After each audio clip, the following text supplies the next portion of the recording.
We're going to be taking a soft image like this and edit so it looks like this. So stick around, I'm excited to get started. If you're new to this channel, my name is Shannon and I'm a full-time photographer in beautiful British Columbia. From soaring mountains to hidden waterfalls and elusive wildlife to stunning sunsets, I'm excited to film each step of the way. Whether you're here to learn, be inspired, or simply enjoy some stunning visuals, you've come to the right place. Subscribe to my channel if you want to see more videos like this. Oh, she's a beauty. Okay, I am in Lightroom. I've got my image right here, and the subject is a western screech owl. So here it is. I'm going to zoom out a little bit. And when we zoom in, you can see that it's quite soft. Now, I was out here with a bunch of other photographers, and so shout out to everyone from Vancouver Island. If you're from Vancouver Island and you're watching this, please let me know down in the comments and say hi if you ran into me while we're out photographing. The environment isn't that appealing, so I'm going to want to crop in. Okay, so we're going to just crop way in because I don't want that ugly birdhouse. And then we're going to be left with this right here. Now it's soft, so what can we do to go ahead and sharpen it, make it so it's worth putting on your website, social media, even printing? Well, I'm going to be focusing on a program called Topaz Labs. So they're not sponsoring me or paying me to go ahead and say any of this, but when we're on their website, they show this amazing feature that they can basically solve all of your problems. And I'm going to run through this fairly quickly, so if you have any questions about some of the actions that I did, let me know down in the comments, because I want to just make sure that this is nice and quick here. Cool thing is about Topaz Labs is that I can integrate it with Facebook and Lightroom, so I don't have to export and import. Like right now, I duplicated a layer. I'm gonna go up to filters and down here to Topaz Labs. So it's great. It's gonna take that image, pop it over into Topaz Labs here, and this program has a couple of different features where you can like look at all. You can do a tile aspect like I have right here, and you can apply different changes to each one of them and compare. I find that confusing, so I'm just going to do this one where we can slide it and see the sort of changes. Now I already know kind of what looks good for me. Standard looks okay, so I click on that, and you can see the changes already, especially in this eye. So if we zoom way in, take a look at that. That looks pretty good. But I'm going to go with low light. Severe noise, it's not as much. Clear is a little extreme. And I find when you're dealing with sharpening, clarity, texture, less is more. And when you go to extremes, it really can stand out as like being like, okay, someone's gone crazy. And I find clear is a little bit like that, but still, look, it does quite an amazing job. But again, less is more. So I'm gonna click low light, and I just like the way that looks. Like, let's zoom way in. Let's really pixel peep, because that's what we're doing here. 400, and take a look at this eye and the feathers right here, and it's really bringing a lot of details into the image. So we're going to click apply. I'm going to duplicate that layer, and we're going to do the next thing, which is Sharpen AI from Topaz Labs. Again, we'll zoom in. Sharpen AI, it does, they've got their different selections like standard, motion blur, out of focus, and too soft. Now, I already know that I want to do too soft, and but if there was motion blur, perhaps one of these selections would be ideal, but I find it just adds a little bit too much sharpening. It's really forcing it because there is no motion here. It's just a little too soft. So I'm going to go to soft. Actually, let's see how extreme it can go. Let's do very blurry for motion blur.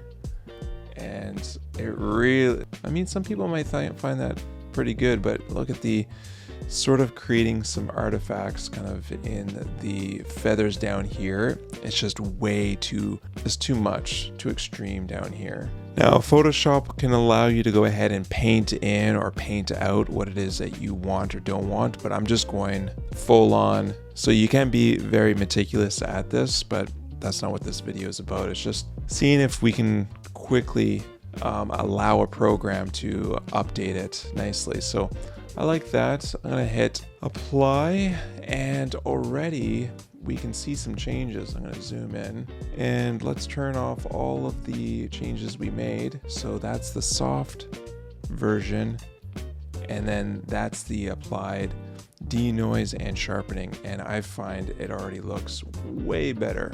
We got some details back in there, a little bit sharper. Next, we're gonna do Gigapixel. Gigapixel is not only gonna add some sharpening and deal with some of the noise, but it's also gonna increase the image size as well. So if it's say a 4 megabyte image, it might double it, like 8 megabytes.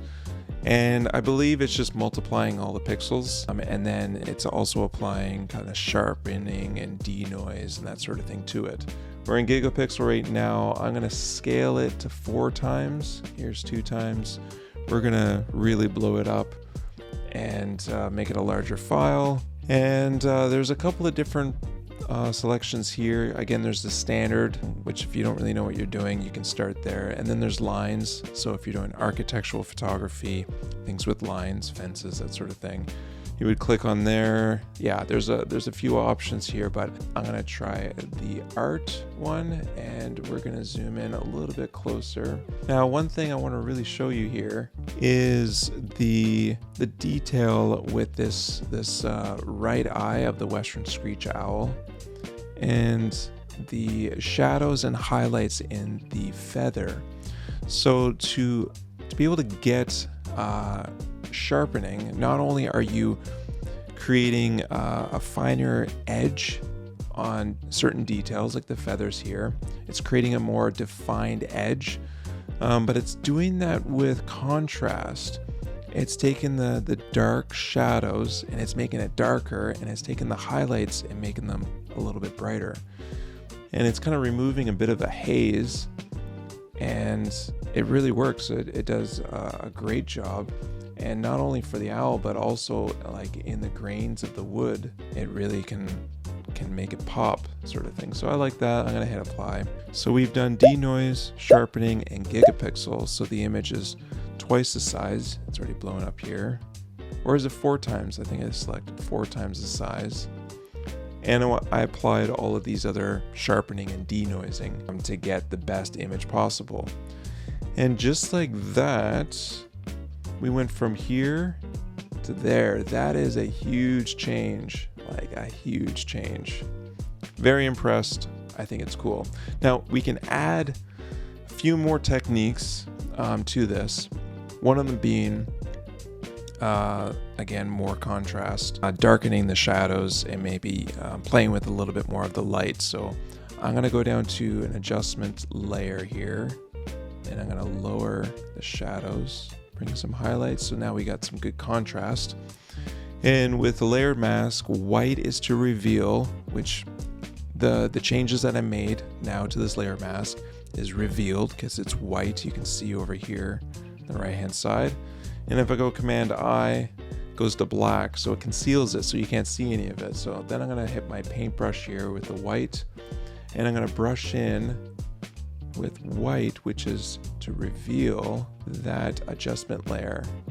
And I'm just painting in dark contrast where I think it really needs it. And this can give more of a sharpened look that looks really, and you can get crazy with this. You can like really paint in some of the details. Like take a look at the feathers here, and I can paint in that contrast. Now I'm going a little bit sloppy here, but even in the eye here, I can add in some of that really nice detail, and I can do it to the wood as well. Now, I don't want to take too much away from the owl there. And of course we can do the same thing for the highlights. Actually, I'm going to remove that layer mask and I'm going to do a solid color, make it a little bit yellow, go down to color dodge, white is to reveal, black is to conceal, and then I'm just going to paint in a bit of highlight in where the eye is here and over here, just adding a little bit more light where the sun is hitting it just to make it pop. And against the shadows, that is going to make it a lot sharper. There we go. Let's hit File and Save, and that's going to pop over into Lightroom. And we can see kind of side by side how that looks with our Lightroom soft version. Here it is. Here's the nice sharp image right here. Let's apply a little bit of vignetting, maybe just midpoint, and feather it. Yeah, that looks pretty good. That's the before, and that is the after. Pretty amazing. Let's zoom in a little bit further.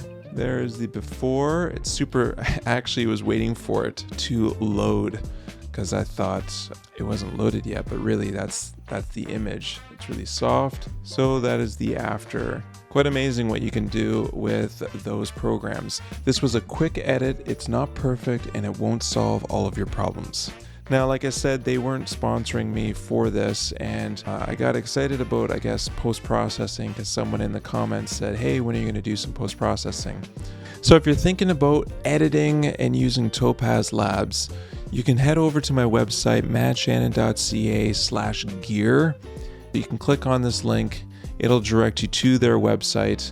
If you click on the link on my website and you do want to purchase, I do get a kickback as an affiliate for Topaz Labs. But let me know down in the comments if this is kind of a gimmick.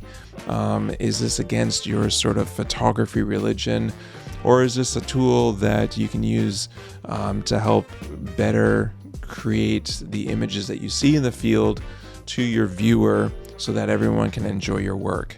So if you like this content, please give me that thumbs up. It really helps with the channel and this episode. And if you aren't subscribed, think about subscribing. Thank you so much for watching, and I will see you on the next episode. Ciao.